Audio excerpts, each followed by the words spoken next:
He dudado durante muchos años antes de relatar cierto episodio de la vida de mi amigo Sherlock Holmes, un caso que tocó peligrosamente los cimientos del gobierno de Su Majestad.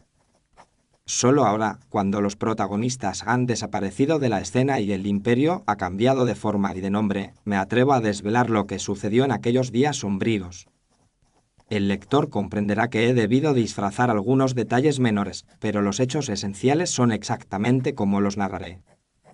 Todo comenzó una tarde de invierno en Baker Street, cuando la niebla londinense se pegaba a los cristales y el carbón ardía con una llama perezosa en la chimenea. Holmes estaba tendido en el sofá, con los ojos cerrados y las manos entrelazadas, mientras las volutas del humo de su pipa describían extrañas espirales en el aire. Yo, por mi parte, repasaba unas notas médicas cuando la campanilla de la puerta sonó con una urgencia poco habitual. Disculpe, doctor Watson, hay un caballero muy distinguido que insiste en ver al señor Holmes de inmediato. Me levanté de mi sillón con curiosidad, pues el tono de la señora Usson revelaba una mezcla de respeto y alarma. Poco después, la puerta del salón se abrió y apareció un hombre alto y delgado, de rostro anguloso y barba cuidadosamente recortada. Llevaba el abrigo aún puesto como si la premura de su visita no le hubiese permitido despojarse de él. Su mirada, sin embargo, era lo que más llamaba la atención, pues en ella se mezclaban el cansancio, la inquietud y un orgullo herido. Holmes abrió un ojo con esa rapidez felina que le era característica y se incorporó lentamente. Le ruego que pase y tome asiento, señor, y permita que la señora Hudson le ayude con el abrigo. Le agradezco su amabilidad, señor Holmes, porque traigo conmigo un asunto que no admite demora. Reconocí el rostro del visitante por algunos retratos aparecidos en la prensa y no pude evitar un ligero sobresalto. Era Sir Alistair Morton, ministro de Colonias, figura prominente en los círculos políticos de la época. Su presencia en nuestra humilde sala evidenciaba que el asunto que le traía debía ser de la mayor gravedad. Si no me equivoco, tengo el honor de recibir al ministro de Colonias de Su Majestad, Sir Alistair Morton. Así es, señor Holmes, y créame que preferiría no haber tenido nunca necesidad de presentarme aquí. Holmes le indicó un sillón cerca del fuego y se situó de pie junto a la repisa, observándolo con esa fría atención que tantas veces había desconcertado a nuestros visitantes. Antes de entrar en detalles, permítame una pregunta, Sir Alistair. Dígame si ha dormido usted alguna hora en los últimos días. Dormir sería una palabra demasiado generosa, señor Holmes. Digamos más bien que he pasado las noches oscilando entre la vigilia y un delirio del que no sé si quiero despertar. Aquella confesión, en boca de un hombre acostumbrado a mandar sobre miles de súbditos, me impresionó profundamente. Cuéntenos, por favor, qué ha ocurrido y no omita ningún detalle, por extraño que le parezca. Anoche, poco después de la 1, sonó el teléfono privado de mi residencia, y la voz que escuché al otro lado del hilo era la voz de un muerto. Aquellas palabras parecieron resonar en la estancia con un eco siniestro, mientras Holmes inclinaba apenas la cabeza. El ministro se llevó una mano a la frente, como si la sola memoria de la escena le produjera un dolor físico. La voz de un muerto, dice usted. Así que empecemos por el principio y dígame cuántas personas tienen acceso a ese teléfono. Solo mi familia, un reducido grupo de funcionarios de confianza y la central del ministerio. El aparato está conectado a una línea reservada. Yo mismo había comenzado a ver en algunos salones londinenses ese novedoso aparato que llevaba la voz a través de cables invisibles como si de un hilo de hechicería se tratase. Reconoció usted inmediatamente la voz, Sir Alistair. Sí, y por eso mismo me quedé helado, porque estaba convencido de que ese hombre no podía estar vivo. Díganos su nombre y el lugar en que según usted se hallaba. Era Patrick O'Neill, antiguo sargento de mi guardia en una colonia montañosa de Oriente, un hombre que dejó parte de su alma en el paso de Dargay. Aquel nombre, desconocido para mí, pareció sin embargo despertar un destello en los ojos de Holmes. El paso de Dargay. Recuerdo haber leído informes militares sobre una acción sangrienta en aquel desfiladero. Continúe. La voz habló entre jadeos. Me llamó por mi antiguo título de gobernador y pronunció el nombre del desfiladero con una especie de acusación sofocada. Dijo que por fin llegaba la hora de ajustar cuentas por los hombres que cayeron allí, que la verdad saldría a la luz y que el ministro caería como cayeron ellos. Luego escuché un gemido, un ruido sordo, como de un cuerpo desplomándose, y la línea quedó en silencio. Noté que las manos del ministro temblaban ligeramente, aunque su voz se mantenía bajo un rígido control. ¿Cuánto tiempo duró la llamada, Sir Alistair? Quizá unos pocos minutos, pero cada palabra me pareció un golpe directo a un pasado que creía enterrado para siempre. Después de colgar, ¿qué hizo usted exactamente? Fui a mi escritorio, necesitaba apoyarme en algo sólido, y allí vi un telegrama que había llegado poco antes de medianoche desde la misma colonia oriental. En él se me comunicaba oficialmente la muerte súbita del sargento Patrick O'Neill en el hospital militar, víctima de un colapso nervioso. El parte médico estaba firmado por el doctor Lionel Ase, antiguo médico del regimiento y hoy autoridad en enfermedades tropicales. Aquel encadenamiento de hechos tan preciso en las horas y tan absurdo en su conjunto habría bastado para descomponer los nervios de un hombre menos acostumbrado a las responsabilidades de Estado. De modo que, según el telegrama, el sargento ya había muerto antes de que usted lo escuchara por teléfono. Exactamente, señor Holmes, y es ahí donde comienza mi pesadilla, porque si digo que he oído la voz de un muerto me tomarán por loco, y si callo, alguien utilizará ese silencio para destruirme. Holmes caminó lentamente hasta la ventana y apartó un poco la cortina, aunque fuera apenas se adivinaba la masa opaca de la niebla. ¿Ha recibido usted otras amenazas o mensajes anónimos relacionados con el paso de Dargay en los últimos tiempos? Desde hace semanas llegan a mi despacho recortes de periódicos de la colonia, cartas sin firma, insinuaciones sobre investigaciones pendientes, todo ello impregnado de un resentimiento inconfundible. ¿Reconoce usted algún estilo o detalle que le hará pensar en una mano concreta detrás de esas insinuaciones? Debo admitir que en algunos giros y en cierta precisión en los datos he creído adivinar la sombra del doctor Ase.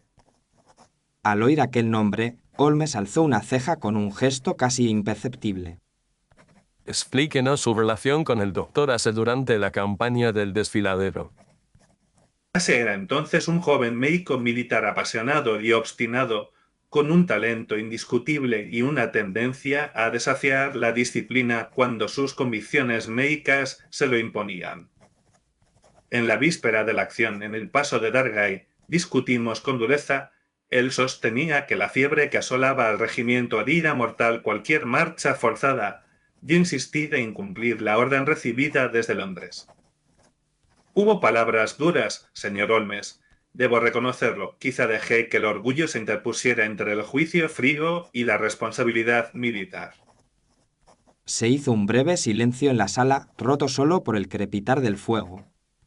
¿Cuántos hombres cayeron en aquella acción, Sir Alistair?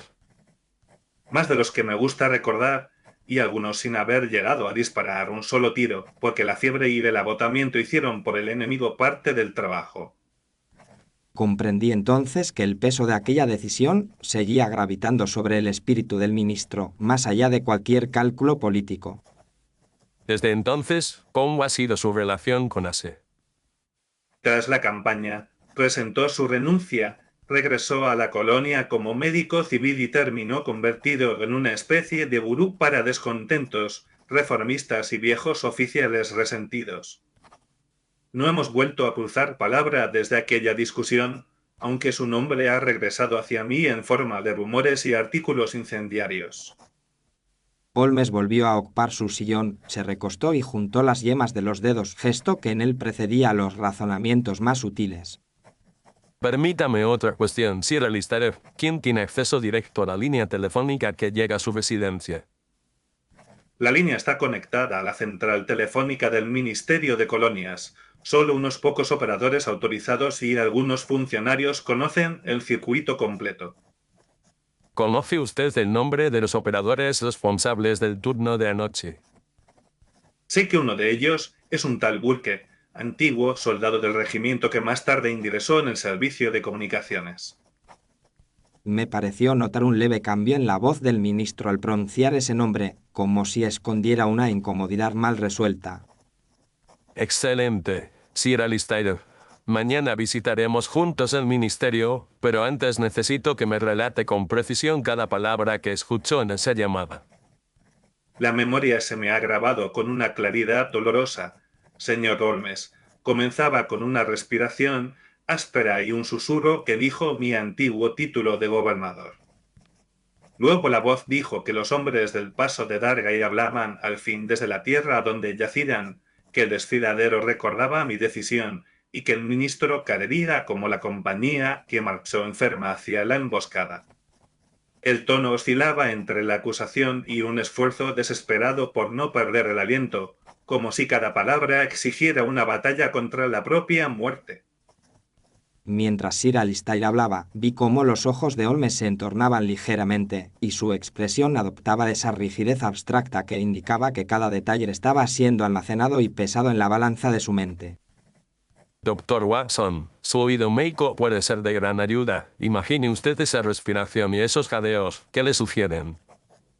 Me recuerda a ciertos casos de fiebres graves en los que el pecho del paciente se esfuerza en arrancar el aire en ráfagas breves y casi convulsivas, como si la vida se obstinara en permanecer. Muy interesante. Watson, hay más en esa respiración de lo que parece, pero reservemos algunas conclusiones para más adelante. Holmes se volvió de nuevo hacia el ministro con un brillo inquisitivo en la mirada.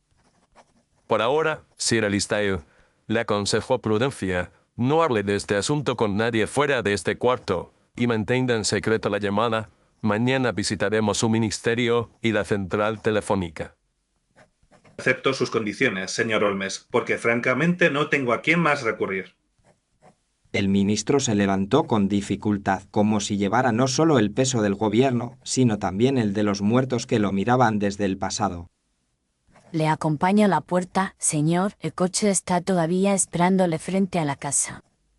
Cuando la puerta se cerró tras él, Holmes permaneció un rato en silencio, mirando fijamente el fuego que consumía la leña en la chimenea. Yo aguardé respetuosamente, sabiendo por experiencia que en aquellos momentos su espíritu se movía entre hilos invisibles que pronto se volverían visibles para mí. Un hombre al que la voz de un muerto llama por teléfono. Watson, no es un asunto que pueda despacharse con una simple frase sobre nervios alterados. Dirá, sin embargo, que la explicación natural es la de un engaño cuidadosamente preparado. Desde luego. Y precisamente por eso me interesa tanto, engañar a un ministro mediante un teléfono y la memoria de una antigua masacre colonial requiere talento, recursos y una motivación poderosa. Supone que el Dr. Ashe y el operador Burke están implicados. Supongo que las pasiones no se disuelven en el aire, amigo mío, y que la ira, cuando no encuentra justicia, a menudo busca la venganza. Pasamos el resto de la tarde repasando algunos documentos militares que aún conservaba de mi servicio en el extranjero, mientras Holmes formulaba de vez en cuando preguntas breves y punzantes. A la mañana siguiente, tras un desayuno temprano, nos dirigimos al Ministerio de Colonias en compañía de Sir Alistair Morton. El edificio se alzaba severo y solemne, y sus pasillos olían a papel, tinta y decisiones tomadas lejos de los lugares donde se derramaba la sangre que esas decisiones implicaban. La central telefónica ocupaba una sala larga, recorrida por filas de cables y paneles donde los operadores se movían con precisión mecánica. Este es Burke, señor Holmes. Uno de los operadores de la central estuvo de servicio anoche. A su servicio, señor. Si puedo ayudar en algo, lo haré con gusto. Era un hombre de complexión robusta, con un rostro curtido y unas manos que aún conservaban algo de la rudeza de la vida de cuartel. Sin embargo, lo que más llamó mi atención fue la manera en que evitó mirar directamente al ministro. Me dicen que sirvió usted en el regimiento que luchó en el paso de Dargay, Burke. Así es, señor. Mi hermano peleó allí, mientras yo me encontraba en el hospital con una pierna destrozada. Lamento su pérdida, y supongo que no será fácil trabajar ahora para el antiguo gobernador de la colonia. El deber es el deber, señor. Y aquí solo soy un operador que conecta líneas y obedece órdenes. Aunque sus palabras eran respetuosas, una tensión apenas contenida vibraba en su voz como una cuerda de violín demasiado tensa. Anoche, alrededor de la 1, se realizó una llamada desde la residencia privada del ministro, Explíqueme qué registros quedan de esa conexión. En el libro de servicios figuran la hora exacta y el número de la línea, pero la central que respondió fue otra, la que sirve al barrio donde se halla la casa desde la que aparentemente se llamó. Aparentemente, dice usted, ¿no está seguro de que la llamada se originara allí? Los cables no mienten, señor, pero los hombres que hablan a través de ellos sí pueden hacerlo. Aquella réplica, aunque dicha con un tono neutro, no pasó desapercibida para Holmes. Necesitaré una copia de esos registros y los datos de la casa a la que corresponde la línea desde la que se escuchó la voz del sargento. Se lo proporcionaré de inmediato, señor Holmes, y daré órdenes de que se le facilite todo cuanto pida. Mientras los funcionarios se apresuraban a cumplir las instrucciones del ministro, Holmes examinó con detenimiento los paneles de la central y conversó brevemente con otros operadores. Sus preguntas parecían triviales, pero yo sabía que cada respuesta era una pieza más en su silencioso rompecabezas. Esa noche, a instancias de Holmes, nos instalamos discretamente en la residencia de Sir Alistair con el pretexto de continuar nuestras entrevistas. El ministro, visiblemente agotado, accedió a que Holmes se sentara en la biblioteca, cerca del aparato telefónico, mientras yo lo acompañaba para darle algo de confianza. En el silencio del gran salón solo se oía el tic-tac de un reloj y el ocasional chisporroteo del fuego. De pronto, cerca de la misma hora que la noche anterior, el timbre del teléfono resonó con una claridad casi estridente. Vi cómo el rostro del ministro palidecía, mientras Holmes se adelantaba con calma hacia el aparato. Responda usted, Sir Alistair, pero hable alto, quiero oír cada palabra. Diga quién llama a esta hora. Desde donde me encontraba, pude distinguir una voz apagada que escapaba del auricular, una sucesión de sílabas entrecortadas como si emanaran desde un pecho oprimido. Patrick, ¿eres tú? ¿Qué pretendes con estas llamadas? La respuesta llegó en un murmullo áspero que solo pude captar en fragmentos, pero Holmes parecía escuchar cada inflexión con atención feroz. Hablas del paso de Dargay, de los hombres que se quedaron en el desfiladero, de papeles que demostrarán mi culpa. ¿Qué has hecho, Patrick? La voz respondió algo sobre un médico, sobre la verdad que habría de llegar a Londres, y luego un gemido ahogado se mezcló con un ruido sordo. El ministro retiró el auricular con un gesto de horror y el silencio volvió a apoderarse de la línea. Ahora, Watson, escuchemos lo que la otra central tiene que decir. Holmes ordenó al ministro que llamara de inmediato al ministerio y en pocos minutos supimos que la llamada había sido registrada como originada en una casa de huéspedes de East End. No podemos perder tiempo, Watson. Pida un coche, Sir Alistair, y avise a Scotland ya. Un carruaje nos condujo a toda prisa hacia el barrio indicado, donde se alzaba una pensión de aspecto triste y fachada descuidada. Buscan a un tal O'Neill, señores, porque si es así temo que ya no está en condiciones de recibir visitas. La dueña de la pensión nos miró con una mezcla de curiosidad y recelo, secándose las manos en un delantal manchado de jabón. ¿Debe llevarnos a su habitación sin demora, señora? La vida de más de un hombre puede depender de ello. Un caballero, un médico, ya ha subido, dijo que se trataba de un asunto militar y que sabía lo que tenía que hacer. Subimos por una escalera estrecha y mal iluminada, mientras mis antiguas experiencias en hospitales de campaña volvían a mi memoria. Al llegar al rellano, nos encontramos con un hombre de mediana edad, de rostro pálido pero ojos vivos, que cerraba la puerta de una habitación. Me temo que han llegado tarde, señores. El sargento ha muerto. Soy el doctor Lionel Lasse. Me sorprendió verlo allí y no pude evitar estudiar sus facciones, buscando rastros de la antigua pasión que el ministro había descrito. Un encuentro muy oportuno, doctor Lasse. ¿Cuánto tiempo lleva muerto el sargento según su juicio profesional? Cuando me avisaron ya presentaba una respiración imperceptible y un pulso casi ausente. Ahora el corazón ha dejado de latir por completo, diría que desde hace al menos 2 horas. Aquella afirmación chocaba frontalmente con lo que habíamos experimentado hacía apenas unos minutos en la residencia del ministro. La presencia de Lasse, la muerte del sargento y la llamada imposible componían un cuadro demasiado perfecto para ser casual. Lestrade, que había llegado poco después acompañado de 2 agentes, frunció el ceño con su habitual escepticismo. No me gustan los muertos que llaman por teléfono, Dr. Watson. Suenan a historias para la prensa, pero aquí hay un cadáver muy real. También hay un médico con conocimientos singulares y un pasado que lo une al ministro, inspector. Yo no llamaría casual a ese encuentro. De momento tenemos un hombre muerto en una pensión, y la palabra de un ministro nervioso. No es precisamente la clase de prueba que llena los expedientes de la ya. Holmes, mientras tanto, había entrado en la habitación y se inclinaba sobre el cuerpo de O'Neill con una concentración silenciosa. Observó el color de la piel, el estado de las pupilas y ciertos detalles del cuello y las manos que a mí se me escapaban. Doctora C., ¿qué tratamiento recibió el sargento antes de morir? Sufría crisis nerviosas desde hacía semanas. Seguramente secuelas del clima extremo y del servicio prolongado. Le administré sedantes y un preparado de hierbas locales que conozco desde mi estancia en la colonia.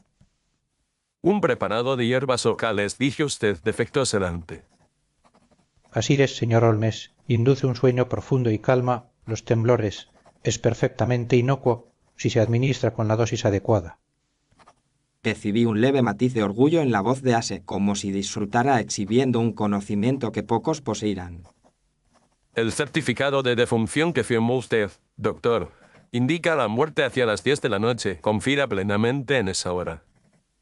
Con el margen de error inevitable en estos casos. Sí, el cuerpo ya estaba frío al tacto cuando terminé el examen.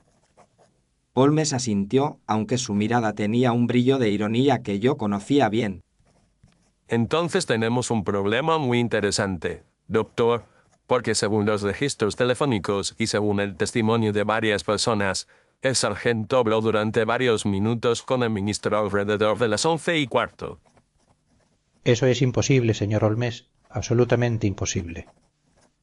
La palabra imposible suele ser peligrosa en presencia de ciertos hechos, doctor. Ase guardó silencio por un instante, y en ese silencio percibí la lucha entre su seguridad profesional y una inquietud mal disfrazada. Después de las primeras diligencias, Lestrade ordenó el traslado del cuerpo y tomó nota del nombre de la dueña de la pensión y de algunos huéspedes. No se preocupe, doctor Ase. La ya sabrá distinguir una alucinación de un hecho comprobable. De regreso a Baker Street, Holmes se hundió en su sillón y me pidió que abriera mis viejos manuales de medicina militar. Watson, necesito que me recuerde todo lo que sabe sobre estados de catalepsia, fiebres que simulan la muerte y preparados vegetales empleados en colonias tropicales. Existen enfermedades y sustancias que reducen la respiración y el pulso hasta niveles casi indetectables, aunque la vida persiste de forma precaria. Exactamente. Amigo mío, y nuestro buen doctor se ha admitido haber administrado un preparado de hierbas locales al sargento poco antes de su presunta muerte. ¿Sugiere usted que O'Neill no estaba realmente muerto cuando Ase firmó el certificado? Sugiero que el doctor aprovechó un estado de vida apenas latente para declarar la muerte, confiando en que nadie revisaría sus conclusiones. Y que el sargento despertó de esa especie de muerte aparente el tiempo suficiente para usar el teléfono y advertir al ministro. Esa es la hipótesis, aunque quedan detalles por ajustar. Por ejemplo, el motivo por el cual un hombre como O'Neill se prestaría a semejante juego. Quizá no supo desde el principio el alcance del plan, quizá creyó participar en una simple maniobra para asustar al ministro. La ira de un médico humillado y la de un operador que perdió a su hermano en el desfiladero pueden tejer juntos un complot, Watson. Pasamos varias horas revisando informes sobre la colonia oriental, cartas antiguas y artículos firmados por el doctor Ase en revistas médicas. En ellos, Ase describía con detalle una planta de las montañas, cuya decocción inducía un sueño profundo, con respiración casi imperceptible, pero sin detener por completo las funciones vitales. Para un médico inexperto, aquel estado podría confundirse con la muerte, salvo por ciertos signos sutiles. Aquello encajaba de manera perturbadora con lo que habíamos observado en la pensión. Al día siguiente, Holmes solicitó una nueva entrevista con Sir Alistair Morton, así como la presencia de Lestrade en el despacho privado del ministro. El rostro de Sir Alistair mostraba evidentes señales de agotamiento, pero también una determinación renovada. He avanzado algo en la comprensión de su problema, Sir Alistair, y me temo que el asunto es más grave de lo que sospechaba. Significa eso que puede demostrar que no estoy perdiendo la razón, señor Holmes. Significa que puedo demostrar que alguien ha intentado servirse de la ciencia médica y de los cables telefónicos para destruirle, aunque quizá no por los motivos que usted imagina. Me alegraría escuchar una explicación que no sonara a historia de fantasmas, señor Holmes. Tendrá su explicación, inspector, pero primero necesito que Sir Alistair confirme algunos detalles sobre la campaña del Paso de Darnley. Le he contado todo lo esencial, señor Holmes. Ordene la marcha pese a las objeciones de Asshe. Los hombres cayeron, el escándalo se sofocó con un informe favorable de Londres y ambos seguimos caminos distintos. Sin embargo, hay algo que tal vez ha omitido, Sir Alistair, el tono exacto de esa discusión con Asshe, las palabras nacidas de la ira. Nos dijimos cosas duras. Reconozco que le acusé de cobardía por su insistencia en detener la marcha, y él me llamó asesino de escritorio. Esas palabras encienden fuegos que tardan mucho en apagarse, y en el espíritu de un hombre con más esa llama ha ardido durante años. Holmes se volvió entonces hacia Lestrade con mirada aguda. Inspector, el operador Burke tiene un hermano enterrado en el Paso de Darnley y ha servido durante años en una central desde la que puede dirigir discretamente el pulso de ciertas llamadas. No me gusta el curso que está tomando esto, señor Holmes, pero debo admitir que encaja con algunas observaciones sobre su conducta. Añada a eso un médico que conoce un preparado capaz de inducir una muerte aparente y una serie de anónimos cuidadosamente alimentados, y tendrá el esqueleto de un complot. Vi cómo el ministro se removía en su sillón, dividido entre el alivio de no estar loco y el horror de verse rodeado de enemigos ocultos. Entonces, pretendían hacerme pasar por demente a ojos del gobierno, presentando pruebas de que escuchaba voces de muertos. Esa era una parte del plan, pero temo que el doctor las apuntaba más alto. Sir Alistair, la caída de un ministro en desgracia puede convertirse en símbolo para un movimiento más amplio. Holmes propuso entonces una reunión formal en el propio ministerio con la presencia del ministro, del doctor Asshe, de Burke y de Lestrade, bajo el pretexto de revisar ciertas comunicaciones relacionadas con la colonia.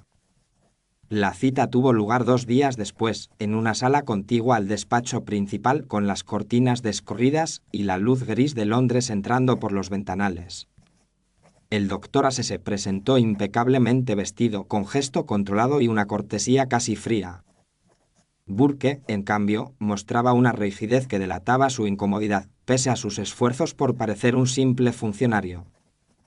Les agradezco que hayan acudido, señores, porque los hechos de los últimos días exigen una aclaración que solo ustedes pueden proporcionar.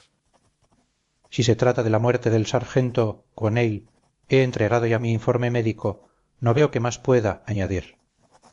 Y sin embargo hay mucho que añadir, doctor, empezando por el preparado de hierbas que usted administró al sargento, y que curiosamente coincide con ciertas descripciones de estados catalépticos. Ese preparado ha salvado muchas vidas en la colonia, señor Holmes, y no consiento que se lo presente como un veneno. Todo remedio puede ser veneno si se emplea con otra intención, doctor. El hecho es que el sargento fue dado por muerto mientras aún respiraba. Que esas son suposiciones, señor Holmes. Nadie puede afirmar que un hombre declarado muerto se levantara para hablar por teléfono. Ahí se equivoca, Burke, porque tenemos registros de la central, testimonios directos y una coincidencia de tiempos que no deja lugar a la casualidad. Sería conveniente que se explicara con más detalle, señor Holmes, antes de que esta reunión se convierta en un tribunal informal. Con mucho gusto, inspector. Repasemos los hechos en orden. Primero, el doctor Asshe administra a O'Neill un preparado capaz de reducir sus signos vitales hasta hacerlos casi indetectables. Después, lo declara muerto en una pensión de East End y firma un certificado que fija la hora de la muerte hacia las 10. Mientras tanto, el operador Burke se halla de servicio en la central que controla la línea del ministro y la de la pensión, con acceso a todos los circuitos. Alrededor de la 1, el ministro recibe una llamada en la que una voz que él reconoce como la de O'Neill le habla del paso de Darnay y de su caída futura. Esa voz, Watson puede confirmarlo, respiraba como un hombre al borde de la vida, no como un espíritu venido del más allá. La respiración era débil pero real, inspector. Tenía las características de ciertos estados de sopor profundo que he visto en hospitales de campaña. A la mañana siguiente, un telegrama procedente de la colonia informa de la muerte del sargento, firmada por el mismo doctor que ahora certifica otra muerte en Londres. Días después, repetimos el patrón. El sargento, despertado de su catalepsia o quizá nunca del todo asumido en ella, utiliza el teléfono de la pensión para advertir al ministro de la existencia de un complot. La línea es gestionada por la misma central donde trabaja Burke, quien puede asegurar que la llamada aparece en los registros en la hora exacta. Poco después, el doctor Ace interviene de nuevo, y esta vez la muerte del sargento es definitiva. Todo eso descansa sobre conjeturas y sobre la confianza excesiva que deposita en las impresiones de un hombre alterado por los remordimientos. No subestime la obstinación de ciertos hechos, doctor, porque hay algo más, una palabra pronunciada por O'Neill en su primera llamada. Recordé entonces la expresión extraña que el ministro me había pedido que anotara aquella noche en Baker Street. El sargento usó un giro indaélico propio de una aldea concreta, donde también nació el hermano de Burke, muerto en el desfiladero. Esa misma expresión surgió en una conversación reciente, cuando el doctor Ace, en un arranque de ira, la repitió al hablar de los hombres sacrificados en Darnay. Eso no prueba nada, señor Holmes. Cualquiera puede aprender una frase en otra lengua. Cuando se trata de una expresión que apenas figura en los libros y que solo circula entre hombres de un mismo valle, deja de ser un simple detalle. Burke. Observé cómo el color se retiraba de las mejillas del operador mientras sus manos se crispaban sobre el respaldo de la silla. Sé que ustedes dos, empujados por la cólera y el resentimiento, se unieron en un plan para castigar al ministro, primero haciéndolo pasar por loco, luego tal vez provocando su caída y su ruina. El doctor aportó su ciencia y su preparado, Burke aportó el control de las líneas, y ambos contaron con el silencio inicial del propio sargento, que más tarde, quizá asustado por el alcance del complot, decidió advertir a su viejo gobernador. Eso explicaría por qué la segunda llamada tenía un tono desesperado, como si quien hablaba se hubiera vuelto contra sus propios aliados. Usted no entiende nada, inspector. Aquel desfiladero fue una masacre innecesaria, cientos de hombres enviados a la muerte por el capricho de un gobernador obstinado. Nadie niega el peso moral de esa decisión, doctor, pero la justicia no se ejerce a través de catalepsias provocadas y llamadas telefónicas de muertos. Vi morir a los mejores hombres del regimiento, escuché a Burke llorar por su hermano, escuché al ministro defender lo indefendible, y juré que algún día se enfrentaría a sus fantasmas. La voz de Ace había perdido la máscara de calma y en ella ardía ahora la misma furia que, según Sir Alistair, había mostrado en el pasado. Su juramento lo llevó a recorrer un camino peligroso, doctor, un camino en el que la ciencia se convirtió en instrumento de venganza. Creo que es suficiente, doctor Ace. Burke, debo pedirles que nos acompañen. Habrá que examinar con detenimiento los papeles, las recetas y los libros de servicio. Y yo, señor Holmes, ¿qué papel he desempeñado en todo esto, además del de ser blanco de la conspiración? Ha sido usted, Sir Alistair, el origen remoto del incendio, con una decisión tomada en un arrebato de ira en un desfiladero lejano, pero también ha demostrado tener algo que sus enemigos no esperaban, conciencia. Vi que el ministro agachaba la cabeza como si aquellas palabras fueran más difíciles de soportar que cualquier acusación directa. La ley hará su trabajo con el doctor Ace y con Burke, pero el juicio del propio espíritu es cosa que cada hombre debe afrontar a solas. Días más tarde, supe que el asunto se había resuelto mediante un equilibrio inestable de justicia y conveniencia política. Ace y Burke fueron juzgados discretamente, sin publicidad, y el caso se archivó bajo la losa pesada del secreto de Estado. Sir Alistair Morton conservó su puesto, aunque quienes lo conocimos de cerca advertimos un cambio en su porte y en su mirada. Durante un tiempo, evitó cruzar la vista con Holmes en los salones oficiales, quizá porque veía en sus ojos no solo al hombre que lo había salvado, sino también al que no le dejaba olvidar. En cuanto a mi amigo, volvió a sus monografías químicas y a sus experimentos, como si el extraño episodio del teléfono del muerto no hubiera sido más que un paréntesis en su lucha habitual contra el crimen. Para mí, en cambio, aquel caso dejó una impresión profunda, porque me mostró cómo, en la época de los cables y los aparatos, las viejas pasiones humanas seguían siendo las mismas. La ira del médico humillado, la pena del hermano que perdió a otro, el orgullo del gobernador y la culpa del ministro se habían entrelazado en una trama que utilizó la ciencia y la tecnología para resucitar, por un instante, la voz de los muertos. Aún hoy, cuando escucho el timbre de un teléfono en la quietud de la noche, recuerdo el temblor apenas perceptible en la voz de Sir Alistair y el jadeo del sargento que habló desde la frontera entre la vida y la muerte. Y recuerdo también las palabras de Holmes al cerrar aquel expediente, cuando murmuró que los fantasmas más peligrosos no son los que vagan por los cementerios, sino los que anidan en el corazón de los hombres. Los aparatos cambian, Watson, pero la naturaleza humana sigue siendo el verdadero escenario del crimen. Si ha escuchado esta historia hasta el final, le doy las gracias de todo corazón por haber acompañado una vez más a Holmes y a este humilde cronista. Si le ha gustado este caso inédito de Sherlock Holmes, le invito a dejar un me gusta y a suscribirse al canal porque así sabrá cuando publiquemos nuevas aventuras. Cuéntenos en los comentarios qué le ha parecido el misterio del teléfono del muerto y qué otros aspectos del mundo de Holmes le gustaría explorar en futuros relatos. Si desea apoyar este proyecto de manera especial, puede hacerlo mediante el código QR que verá en la parte inferior derecha del vídeo a través del enlace de donación que encontrará en la descripción. En la descripción también hallará enlaces a otras obras de este canal pertenecientes a series completamente distintas, que quizá le acompañen en otras noches de escucha tranquila. Por ahora me despido, agradeciéndole una vez más su compañía y esperando que nos encontremos de nuevo muy pronto en el próximo caso inédito de Sherlock Holmes.